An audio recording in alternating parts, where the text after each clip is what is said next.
Good Friday evening to you. Instead of race cars tonight, the Las Vegas Motor Speedway packed with electronic music lovers. I'm Dan Ball. Jess has the night off tonight. The Electronic Daisy Carnival is now underway right now. Big party all weekend, expected to bring about 250,000 people along with it.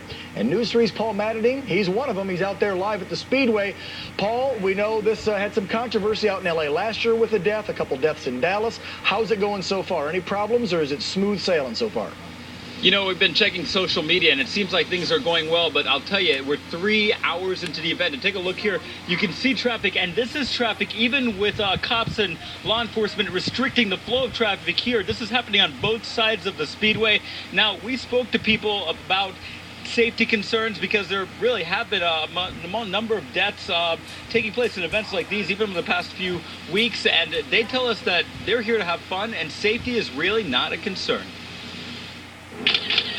These are just some of the photos showing up on social media as fans get down to business at this party, dubbed the largest rave in North America. They have huge fireworks displays already lined up, laser shows, more than they've ever done. We caught up with Alicia Samoya and Katie Cubbage as they were making it over to the Speedway. Do you want some water? While it is true 2 people died from drug-related causes when the event was in Dallas last weekend, when it comes to drugs, We see the people who are on drugs, we try to help them out. these young ladies say it's a matter of personal responsibility. There's going to be people that do that everywhere. Yeah. So you just have to learn how to be responsible and your own person. And that was the same thing we heard from this mom who took her daughter and 2 nieces here from California. I just told them, be smart, don't be dumb, and do not drink. And while law enforcement from almost every local agency has told us they've ramped up forces to deal with this crowd, she says the risks of danger are everywhere. And at some point, she has to rely on common sense that she's taught her daughter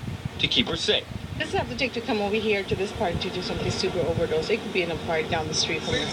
Keeping hydrated, guys. All right, so here you go, another live look at this event. We weren't allowed actually inside on the premises, but you can see that things are certainly going on.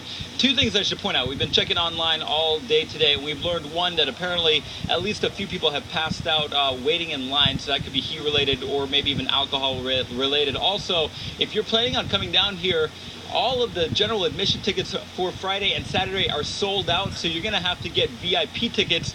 Those start at $200 a day, so this is going to certainly be expensive if you haven't gotten tickets yet. For now, we're live here at the Speedway. Paul Matadine, now back to you. And obviously the key, and KJ will tell us, it's going to be over 100 and some degrees. Stay hydrated out there, Paul. You stay safe. I know this thing goes till like the sun comes up for the next 2-3 days. Is that right? It is. You know what? The schedule is just very long, and people out here are really planning to just enjoy themselves. It's really a 3-day event, and I'll tell you, people are diehard here. Energy drinks are flowing, and people are ready for a good time. Well, let's hope they bring that estimated $150 million in this weekend. That's what our local economy needs. Thanks, Paul Matadine, live out at the Speedway for the big Electric Daisy Carnival. Now, despite troubles in Dallas last weekend, those 2 deaths there, and in Los Angeles last year where that young 15-year-old girl died, we checked with Metro, as you heard from Paul tonight. No major issues so far. We're going to have complete team coverage of the Electric Daisy Carnival all weekend long and a wrap-up on Monday morning with the Wagners.